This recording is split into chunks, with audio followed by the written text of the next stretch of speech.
Bonjour, la petite vidéo de la semaine. Et aujourd'hui, nous allons parler des conversations constructives. Alors, pourquoi? Parce que j'ai visionné en fait, il y a quelques jours, un TED Talk. J'aime bien faire ça, je trouve que c'est très instructif. Et ici, c'était une certaine Julia Dare.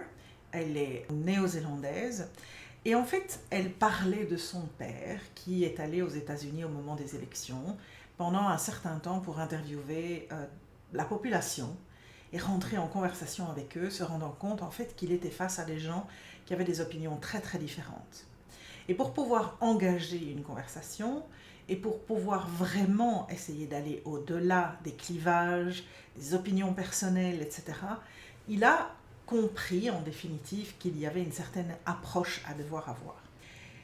Et en fait, ce que j'ai trouvé intéressant dans ce qu'elle expliquait, c'est la méthodologie et les 3 éléments de la méthodologie qu'elle a mis en exergue. Pourquoi? Parce qu'en fait, je pense que ça peut être utile dans beaucoup de conversations. Alors, je vais te nommer les 3 éléments de manière à ce que tu vois ce que je vais expliquer et puis je vais un petit peu les démontrer dans différentes possibilités. Le premier élément de la méthodologie, c'est le principe de choisir la curiosité au lieu du clash. Plutôt que de rentrer en conflit avec quelqu'un, essaye d'être curieux. On va développer ça dans un instant. Le deuxième élément, c'est que le développement d'idées, l'échange et le développement d'idées ne peut se faire que lorsque l'on débat et que l'on discute.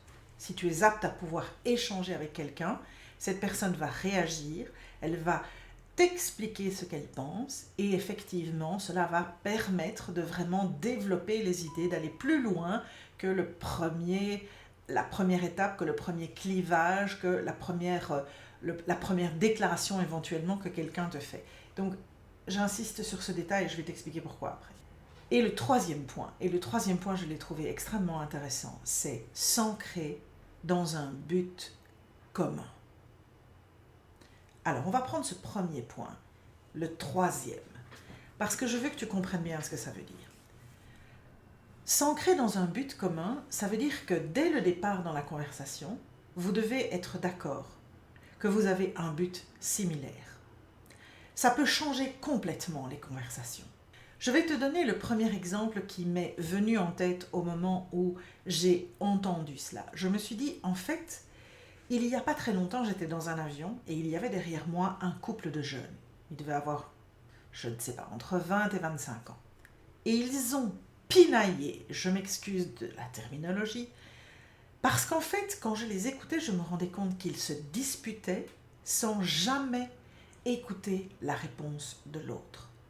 C'était une situation de non-communication simplement parce qu'en fait, ils n'étaient absolument pas dans l'écoute.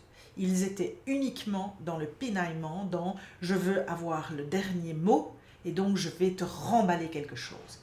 Et si tu ne l'as pas encore vu, va revoir la vidéo que j'ai faite sur « écouter pour entendre et pas pour répondre » et tu vas comprendre ce que ça veut dire. Dans ce principe de s'ancrer dans un but commun, ce couple avait une discussion parce qu'ils étaient mécontents l'un sur l'autre de différentes choses, mais le but n'était pas clair dans leur conversation. Le but c'était quoi? Qu'il y en ait un qui ait raison sur l'autre? Ou bien qu'ils se rendent compte qu'ils sont frustrés tous les deux, qu'ils doivent trouver une solution pour que cela n'arrive pas ou n'arrive plus, et que donc ils ont ce but ensemble de se dire que devons-nous faire pour échanger et construire ensemble ce but que nous avons en commun. Donc, le principe de cet ancrage dans un but commun, pour moi, peut vraiment changer complètement la donne d'une conversation. Maintenant, imagine que tu doives débattre avec tes collègues dans le cadre professionnel. Si vous ne connaissez pas le but de votre conversation, ça va être un échange d'idées. Éventuellement, il y en aura toujours un qui va s'imposer sur les autres parce qu'il y a des gens extravertis qui ont plus facile à s'exprimer en public et d'autres qui vont être introvertis et qui vont éventuellement ne pas nécessairement oser exprimer leurs opinions alors qu'ils ont peut-être des idées géniales. Mais ça arrive aussi. Tandis que quand on a un but commun, il n'y a pas de bagarre, il y a moins de possibilités nécessairement de mettre que l'ego en premier. Ce sera plutôt la construction commune qui va devenir un élément essentiel. Donc ça peut vraiment faire la différence. Donc je te dis simplement ici, quand tu pars dans une discussion avec des collègues, détermine d'abord le but que tu dois atteindre. Est-ce que c'est solutionner un problème? Est-ce que c'est échanger pour le principe d'avoir un max d'idées? Quelle que soit l'approche que tu vas avoir, si tu n'as pas ce but commun et si il n'est pas déclaré dès le début de la conversation, tu risques d'avoir une difficulté dans la constructivité de votre échange, mais surtout ce que ça va pouvoir t'apporter. De nouveau, dans une relation personnelle, quel est le but à atteindre?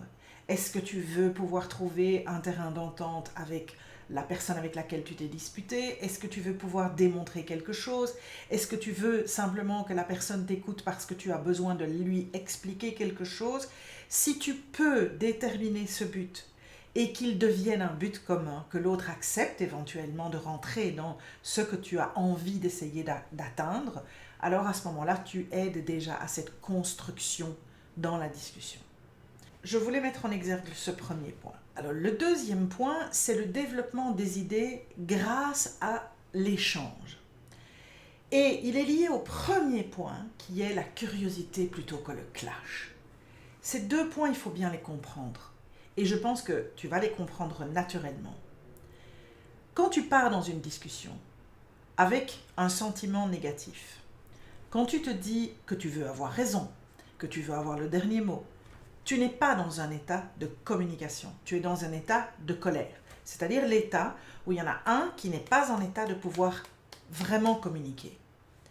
À partir du moment où tu arrives à sortir de ce besoin de rentrer dans le clash, et que tu es d'accord de faire un effort sur toi-même en te disant « Ok, je vais me poser et je vais faire l'effort d'essayer d'écouter ce que l'autre a à me dire. Je sais que je pars avec un a priori, je sais qu'éventuellement je ne suis pas d'accord avec ce que je vais entendre, mais essayons de faire un effort, essayons juste au moins de faire l'effort d'écouter. Donc d'être curieux, d'essayer d'écouter.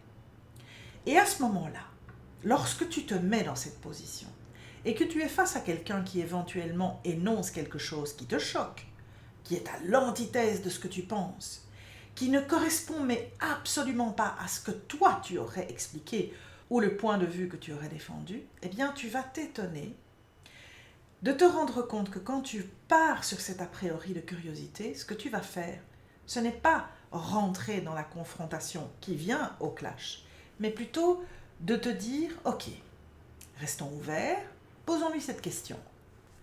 Je suis étonnée par ce que tu viens de me dire, je ne vois vraiment pas les choses de la même manière, mais pourrais-tu éventuellement m'expliquer un peu plus comment tu vois les choses, de manière à ce que je puisse un petit peu mieux comprendre ton point de vue. » Je n'ai pas dit que tu allais adopter le point de vue de l'autre, que tu seras éventuellement d'accord avec ce que cette personne te dira, mais tu vas partir sur un a priori qui va vous permettre, ensemble, sur base de ces 3 critères, de pouvoir avoir ce qu'on appelle des discussions constructives.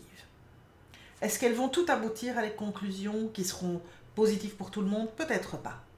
Parce que, comme tu le sais, certaines discussions ne mènent pas nécessairement à des conclusions, elles peuvent être simplement des échanges.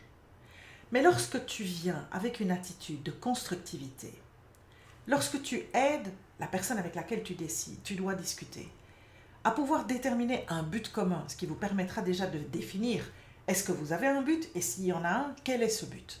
Est-ce que c'est un simple échange? Est-ce que vous voulez quelque chose à la fin? Cela va déjà vous permettre de pouvoir mieux orienter la manière dont vous allez échanger. Grâce à cela, vous construisez déjà une discussion qui est beaucoup plus constructive.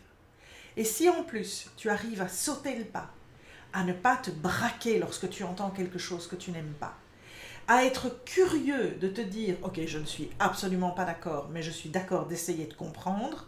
À défaut, tu comprendras, ça ne veut pas dire que tu valideras. » Tu pars alors dans des bonnes prérogatives pour construire ces fameuses discussions constructives. Voilà, j'espère que ces 3 éléments, donc choisir la curiosité plutôt que le clash, développer des idées à travers la discussion et se retrouver ensemble sur un but communs vous permettront à tous et à toi en tant que le leader de pouvoir avoir des vraies discussions qui construisent ton opinion, un but, une conclusion, une amélioration, mais en tout cas une vraie communication positive. Belle communication, constructive et intelligente. Et à la prochaine fois. Salut!